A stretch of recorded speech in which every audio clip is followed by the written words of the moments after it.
So what we've done so far is just one dimension where you have an array of, we had nums, right? So int numbers, you have this kind of array 56, and you have elements over here like that. So this is a one-dimensional array. It just has one row, four columns.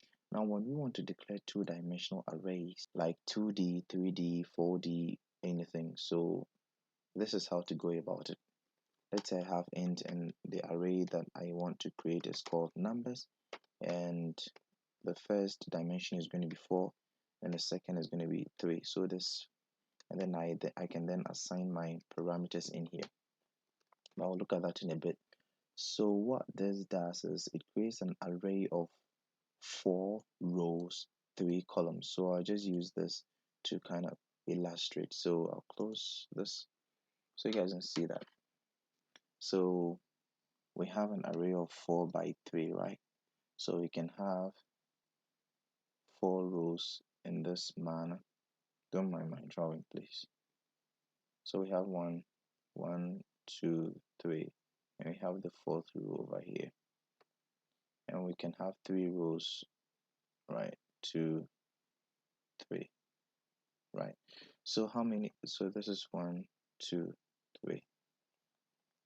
So then now we have created an array of 4 rows with 3 columns. So that's what the 4 by 3 means. And then what we can do is we can store a value, total values of 4 times 3, which is going to be 12. So we can store 12 values in here. So that's 1, 2, 3, 4, 5, 6, 7, 8, 9, 10, 11, 12. Right? So those are the values that we can store, the total number of values. Now, what if I want to access this particular element? Now we can see that it is in the second column and in the third row. So what you can do is you always call the row first. So this will be at row 3. So the computer comes to row 3, and then you have not specified any column. So when we say 2, so row 3 and then 2. So it comes to that particular place and then kind of accesses this particular element. Let's say we want to access this one. So this is on row 1, column 3. So 1, column 3. So that's how to go about it. So we just go back to the program that we're writing. And so that's basically multi-dimensional arrays. And let me just comment on this is two-dimensional where you have this and there's just 2 dimensions. What if I have, let's say, 3 dimensions? How is it going to be? And I have to take my time to draw this particular array so you guys can understand. So I'll use the 4 by 3 same array to kind of illustrate what I mean. So in this case, we have 4 rows this way, and we have 3 columns, right? So this is a two-dimensional array. Now, where is the third dimension going to come from? So we can have something like this, and then let's say this is going to just be 2, right? So this is 1, 2. Let me use a different color. So this is going to be the first, second, third, fourth column, and this is going to be the first row, second row, third row.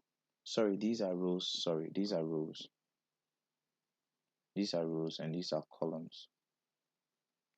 Now, this is going to be 1 and 2, and this is the third dimension where you have this elements stacked behind the first one, the first rows, the first group of elements, right? So this is basically how the third dimension looks like, and we are kind of familiar with this kind of um, orientation, right? This is 3D, as you might have noticed. Now you might ask, how does the 4D look like? I don't know, but you can create 4D arrays, 5D arrays, 6D arrays. How many dimensions that you want to create, you can do it in programming. So it really doesn't matter. It's just that you have to be careful about the, not kind of careful, but you just have to worry about the amount of data, the amount of storage that you have in processing power, because as the dimension increases, then the size increases exponentially, and you might want much processing power to handle that data, right? So that is how to declare a multidimensional array. And then you can input your elements in there like this.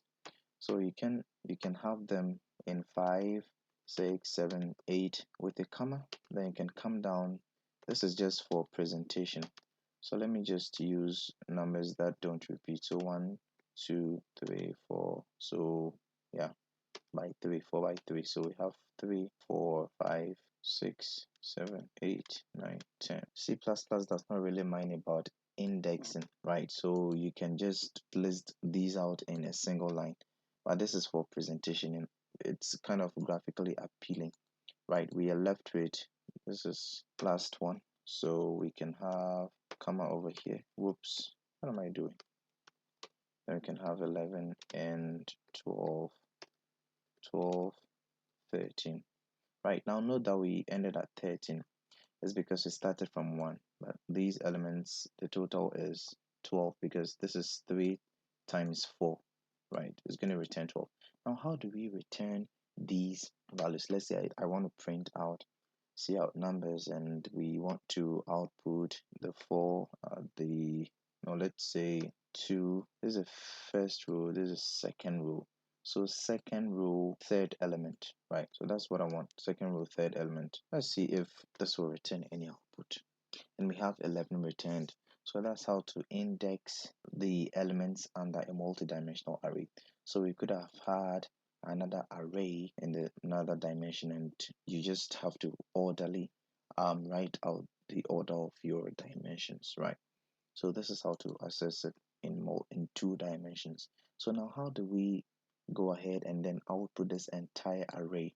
We can do that by using a for loop, and we can say nested for loop because the for loops are going to be 2. So let's carefully look at the syntax of this. So we can say that for into bracket we create an integer called I and we want to assign it to 0. Don't forget it's a semicolon, not a comma. Then how the condition is that I, so first one, we want to loop through the first row. So for I equals 0, that's going to be the first one. In fact, let me use 1 so that we'll kind of be familiar with the syntax. So for I equal 1, that's the first row. What we want to do is I should be less than the number of rows. So the number of rows is 4. So I'll put 5 in here because we'll start at 1 and go to 2 to 3 to 4. So it will end at 4 because I should be less than 5. So it will end at 4. If you want to use 4, then you have to come back here and use a 0. So that 0 to 4 will be 3 and you have 4 rounds. But let's just use this because it's better to understand the syntax. So I should be less than 5. And then what we want to do is we just want to increase we just want to increase it. That's all we want to do throughout the loop, right? So what this will do is this is for the row, right? So for this particular one, at the first row, what do you want to do? We want to loop through the columns as well. So we want to create another for loop for the column. So for j, we want to say there's an integer for j and j is equal to 0. What we want to do is we want to have j to be less than, no, let me use this as 1. We want to have j to be less than 4. So that will stop at 3 and that's going to be the number of rows j has, right? The semicolon in there. And what we want to do is want to increase j as well so that we can loop through it. Then we come inside and write what would happen if that happens. So we want to see out, I think it's numbers, right? Numbers, I and j. So basically this is what we want. Let's look at the right. So let's run this code and we will come back and make set modifications and explain further. So if you don't understand right now, let's just output it and then we explain the intuition behind this code. Probably you might get it better from there. Right. So we had 6, 7 returned. And that's not the output we wanted. Probably we did not write this code well.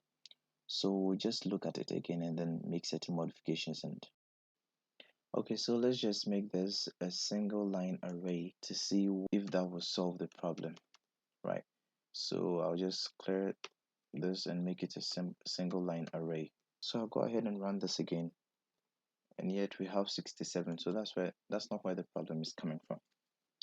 And let's change this to 0 and this to be less than 3 and this one to be less than 5 as less than 4 as well. Right, so let's start it this way because indexes start from 0, right? So in order to get things right, let's start from there and then we run this to see whether this will solve the problem, right? And we can see that this has solved the problem. So we cannot start from 1. We should start from 0 since indexes start from 0 and not from 1, right? But then we can see that this is not the output we really want. Is they are jammed up. So what we can do is we can use a tab to separate the elements as they occur. So tab over here with this over there, right? So we run this again and we then look at the intuition behind the code. Now what the code does is this is an array called numbers with 12 elements. Now we have used two for loops over here. The for loop, the first one is to loop through the, let me present this in this format so you kind of get the picture. So what the first for loop is, for I is equal to 0, right? Takes I to be equal to 0 and that's for the rows. So it should be less than 4. So this 0, 1, this is row 0, row 1, row 2, row 3. Remember, indexing start from 0. Now it's going to take I is equal to 0 and that's I is equal to 0 over here. So all this row is I is equal to 0. Now we told the computer that if your I is equal to 0, then the second thing you should do is you should start another loop for j equal to 0. And this is j equal to 0, 1, 4, 8, 11. This is j equal to 0, 2, 6, 9, 12 is j equal to 1, and 3, 7, 10, 13 is j equal to 2. So we are at I equal to 0, and then what we want the computer to do is start another loop for j equal to 0. So that will be this one. J equal to 0 is the number 1 over here. Let me write it this way. So I0, it first prints out I0. Let's say I is 0, J is 0. So that's the first one. It prints 0, 0. Then it comes to 0, 1. And we have looked at that already. It comes to 0, 1. And then it then comes to 0, 2. That is what happens within this loop of code. So remember all the time I is 0, I is 0, I is 0 because it's still at the first row, I is equal to 0. But then it loops around the second one, which is I is equal to 0, I is equal to 1, I is equal to 2, until the number of columns get exhausted.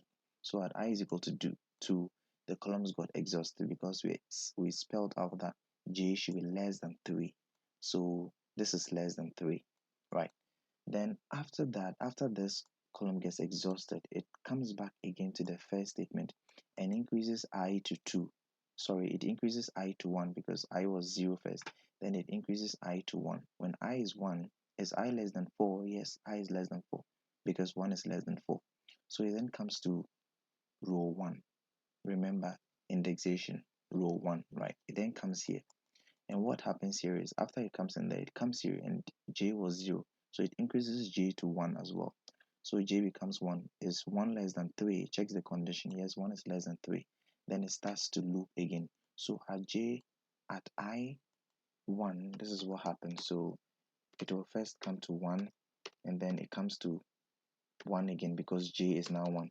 Then it moves on to 1 and then to 2. Sorry, 0 first. Then it comes to 1. And then the last one, it stays on row 1 still, and then it moves on to the last element, which is going to be 2. So when it comes to the second loop, it starts again j equals 0, j less than 3, and it increases. So when it comes to the second one, it does not just start from j equal to 1 and continue from there. It starts from the beginning, j equal to 0.